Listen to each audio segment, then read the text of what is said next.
ഇത് നാരങ്ങ, ഇത് കൂടിപ്പോയി കഴിഞ്ഞാൽ ഒരു 50 രൂപ 60 രൂപ. 10 രൂപയുടെ പച്ചമുളക് കാണും. പിന്നെ എല്ലാവരും വിചാരിക്കും ഈ 10 രൂപയുടെ പച്ചമുളകിന് വേണ്ടിയും ഈ 20 രൂപയുടെ വെണ്ടയ്ക്കയ്ക്ക് വേണ്ടിയും ഇത്രയും ജോലി ചെയ്യണോ? എനിക്ക് 70 വയസ്സായി. റിട്ടയർ ആയതിനു ശേഷം എന്നെപ്പോലുള്ള പലരും ചിന്തിക്കുന്ന കാര്യമാണ്, വെറുതെ ഇരുന്നാൽ പോരെ.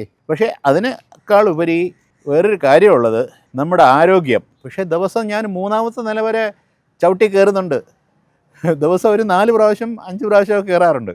മുട്ടുവേദനയില്ല. പക്ഷെ നമ്മൾ ജോലി ചെയ്തുകൊണ്ടിരുന്നു കഴിഞ്ഞാൽ നമ്മുടെ ആരോഗ്യം സംരക്ഷിക്കാം. പക്ഷേ വിഷമില്ലാത്ത പച്ചക്കറി കഴിക്കണമെങ്കിൽ നമ്മൾ സ്വന്തമായിട്ട് ഉണ്ടാക്കണം. പിന്നെ സുഹൃത്തുക്കളും ബന്ധുക്കളെല്ലാം വീട്ടിൽ വരുമ്പോൾ അവർക്ക് റിട്ടേൺ ഗിഫ്റ്റ് എന്നുള്ള രീതിയിൽ ഇതൊക്കെയാണ് കൊടുക്കുന്നത്, ഈ പച്ചക്കറികളാണ് കൊടുക്കുന്നത്. അവർക്ക് അത് കിട്ടുമ്പോഴുള്ള സന്തോഷം, നമ്മൾ 1 കിലോ ഹലോ വാങ്ങിച്ചു കൊടുത്തു കഴിഞ്ഞാൽ എത്ര സന്തോഷം കാണില്ല.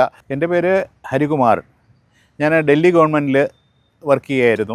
80 അവസാനം തൊട്ട് 2015 ഏപ്രിലിൽ ഞാൻ റിട്ടയറായി. അത് കഴിഞ്ഞിട്ട് അവിടെ എക്സ്റ്റൻഷനിൽ ഞാൻ ജോലി ചെയ്തുകൊണ്ടിരുന്നു. 2017 ഡൽഹി വിട്ടു. തിരുവനന്തപുരത്ത് ശ്രീകണ്ഠേശ്വരം വാർഡിൽ പുന്നപുരം ഏരിയയിലാണ് താമസം. ഇവിടെ താമസം തുടങ്ങിയിട്ട്, ഈ വീട് വെച്ച് താമസം തുടങ്ങിയിട്ട് 3 വർഷമായി. അതിനുശേഷം തുടങ്ങിയതാണ് ഇവിടെ മട്ടുപ്പാവ് കൃഷി. ഇതെൻ്റെ വൈഫ് ഷീല രാമചന്ദ്രൻ. അപ്പോൾ ഞങ്ങൾ രണ്ടും കൂടെയാണ് ഇത് ചെയ്യുന്നത്. എനിക്ക് സഹായിക്കും. രാവിലെ വരില്ല, ഉച്ചയ്ക്ക് ഇദ്ദേഹം കിച്ചൺ വേസ്റ്റ് കൊണ്ടിടാൻ വരുന്ന സമയത്ത് എല്ലാത്തിലും നോക്കുകയും വെള്ളം ഒഴിക്കുകയും നട്ടുച്ചയ്ക്ക് കളപറക്കി, ഞാൻ പല പ്രാവശ്യം പറഞ്ഞിട്ടുണ്ട് ചെയ്യട്ടെ, എന്നാലും അതൊക്കെ ചെയ്തിട്ട് പോകും. കാരണം കാണുമ്പോൾ എങ്ങനെ ചെയ്യാതിരിക്കും, അതാണ് ഇദ്ദേഹത്തിൻ്റെ ഇത് പറയുന്നത്. ഇതൊരു 2000 സ്ക്വയർ ഫീറ്റോളം സ്ഥലമുണ്ട്. ഇവിടെയാണ് കൃഷി ചെയ്യുന്നത്. ഇതിന് പ്രചോദനം തന്നത് നമ്മുടെ കൃഷിഭൂമി എന്നുള്ള വാട്സാപ്പ് കൂട്ടായ്മയാണ്. കൃഷിഭൂമിക്ക് ആഴ്ചതോറും ചന്ത ഉണ്ട്.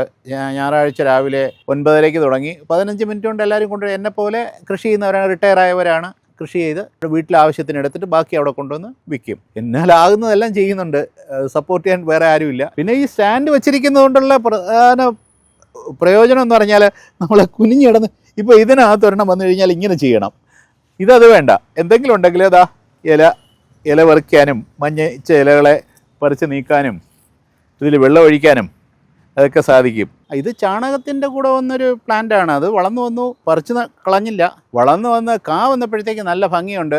ഈ പ്ലാന്റ് എന്താണെന്ന് അറിയാമെന്നുള്ളവർ ഒന്ന് കമൻറ്റ് ചെയ്ത് കഴിഞ്ഞാൽ നന്നായിരിക്കും. കൃഷി എന്ന് പറയുന്നത് നമ്മളൊരു ബൗണ്ട് ആകുകയാണ് ഇതിന്. നമ്മളൊരു ചെടി നട്ട് കഴിഞ്ഞാൽ നമ്മൾ ഇന്ന സമയത്ത് നമുക്ക് എവിടെ പോയിരുന്നാലും ഓർമ്മ വരും. കൃഷിയോടുള്ള ആ നമ്മുടെ ഒരു അറ്റാച്ച്മെൻറ്റ് നമുക്ക് എന്താണെന്നുള്ള, കാരണം ദിവസവും കഴിക്കുന്നത് വിഷമില്ലാത്ത പച്ചക്കറികളാണ്.